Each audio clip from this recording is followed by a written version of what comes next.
Japan जगातला सर्वात शिस्तप्रिय, शांत आणि आपल्या परंपरांना घट्ट पकडून ठेवणारा देश.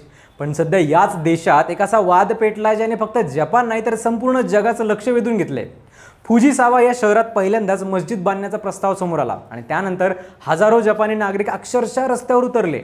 आमच्या शहरात एकही मस्जिद नको अशा घोषणा देत त्यांनी मोठ्या प्रमाणावर आंदोलन केले. सोशल मीडियावर व्हायरल झालेल्या व्हिडिओजमध्ये मोठा मॉब, पोलिसांची धावपळ आणि वातावरणातला तणाव स्पष्ट दिसतोय. पण हा विरोध फक्त एका इमारतीला नाहीये, तर हा संघर्ष आहे बदल आणि परंपरा यांच्यातला. हा संघर्ष एवढा पेटण्यामागे नक्की काय कारण आहेत? एका मस्जिद बांधण्याचा जपानी लोकांना एवढा का त्रास होतोय? बघूया त्या व्हिडिओमध्ये. नमस्कार, मी संकल्प पाटील आणि तुम्ही बघताय लगाव बत्ती. या विरोधामागे स्थानिक लोकांच्या काही ठोस चिंता आहेत. सर्वात पहिला मुद्दा म्हणजे अजानमुळे होणारा त्रास. जपानमध्ये शांतता ही फक्त सवय नाही आहे, तर ती त्यांची लाईफस्टाईल आहे. त्यामुळे दिवसातून अनेक वेळा होणाऱ्या अजानमुळे परिसराच्या शांततेवर परिणाम होईल अशी भीती अनेकांनी यावेळी व्यक्त केली आहे. दुसरा मोठा मुद्दा म्हणजे प्रस्तावित मस्जिदीचा आकार. स्थानिक लोकांचं म्हणणं आहे की ही जी मस्जिद आहे ती जवळच्या शिंटो श्राईन म्हणजेच एक प्रकारचं जपानी पूजास्थळ याच्यापेक्षा मोठी आहे. आणि हाच खरं तर खरा मुद्दा आहे की त्यामुळे जपानी स्थानिकांच्या पारंपरिक ओळखीवर परिणाम होईल.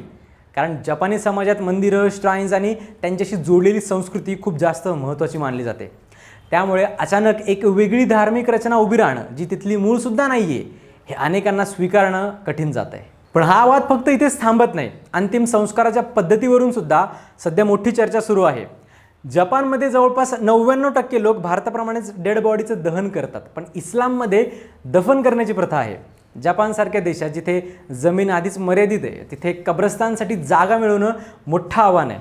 त्यामुळे पर्यावरण, भूजल प्रदूषण आणि जागेची कमतरता या मुद्द्यांवरून सुद्धा स्थानिक लोकांनी आक्षेप घेतले आहेत.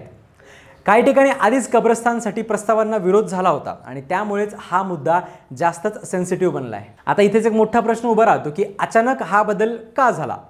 याचं उत्तर जपानच्या सध्याच्या परिस्थितीत आहे. जपानची लोकसंख्या सध्या झपाट्याने कमी होते आणि देश म्हातारा होत चालला आहे. कामगारांची कमतरता भरून काढण्यासाठी जपानने परदेशी नागरिकांसाठी दरवाजे उघडे केले आहेत. इंडोनेशिया, पाकिस्तान, बांगलादेश, इराण अशा अनेक देशांमधून मोठ्या प्रमाणावर कामगार जपानमध्ये येऊ लागले, विशेषतः नर्सिंग, केअर गिव्हिंग आणि इंडस्ट्रीयल सेक्टर्समध्ये.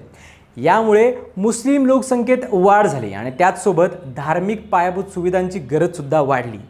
2008मध्ये जपानमध्ये अंदाजे 50 मस्जिदी होत्या, पण 2025पर्यंत हा आकडा 160च्या पुढे गेला. जरी एकूण लोकसंख्येच्या तुलनेत मुस्लिमांचं प्रमाण अजूनही खूप कमी म्हणजे सुमारे 0.3% असंच असलं तरी वाढीचा वेग चांगलाच फास्ट आहे, जो लोकांना अस्वस्थ करतोय. फुजिसावा शहरात झालेल्या सार्वजनिक सुनावणीत सुद्धा मोठा गोंधळ झाला. लोकांनी जोरदार विरोध केला, ज्यामुळे शेवटी पोलिसांना हस्तक्षेप करावा लागला. मस्जिद बांधणाऱ्या संस्थेने स्पष्ट केलं की ते जपानचे नियम पाळतील, स्थानिक संस्कृतीचा आदर करतील, पण तरीही नागरिकांचा अविश्वास कमी होताना दिसत नाहीये. काही लोकांना वाटतंय की ही फक्त सुरुवात आहे, पुढे जाऊन मोठ्या प्रमाणावर लोकसंख्येत बदल होऊ शकतो. म्हणजेच हा वाद आता फक्त धर्मापुरता मर्यादित राहिला नाहीये, तर तो देशाची आयडेंटिटी, भविष्य आणि समाजाच्या दिशेबद्दल सुद्धा आहे. सरकारसाठी सुद्धा ही परिस्थिती खूप गुंतागुंतीची आहे. जपानच्या संविधानानुसार धार्मिक स्वातंत्र्य पूर्णपणे संरक्षित आहे. त्यामुळे कायदेशीरदृष्ट्या मशीद बांधकामाला थांबवणं सोपं नाही आहे, पण दुसरीकडे स्थानिक नागरिकांचा विरोध दुर्लक्षित करणं सुद्धा शक्य नाही आहे. त्यामुळे प्रशासन संवाद साधण्याचा प्रयत्न करत आहे, नियमांच्या चौकटीत तोडगा काढण्याचा प्रयत्न सुरू आहे, पण हा समतोल साधणं खूप अवघड ठरतं आहे. या प्रकरणावर सोशल मीडियावर प्रचंड चर्चाही सुरू झाली आहे. काही लोक जपानच्या भूमिकेचं समर्थन करतायत. त्यांच्या मते प्रत्येक देशाला आपली संस्कृती जपण्याचा अधिकार आहे, तर काही लोक याला असहिष्णुतेचं उदाहरण मानतात.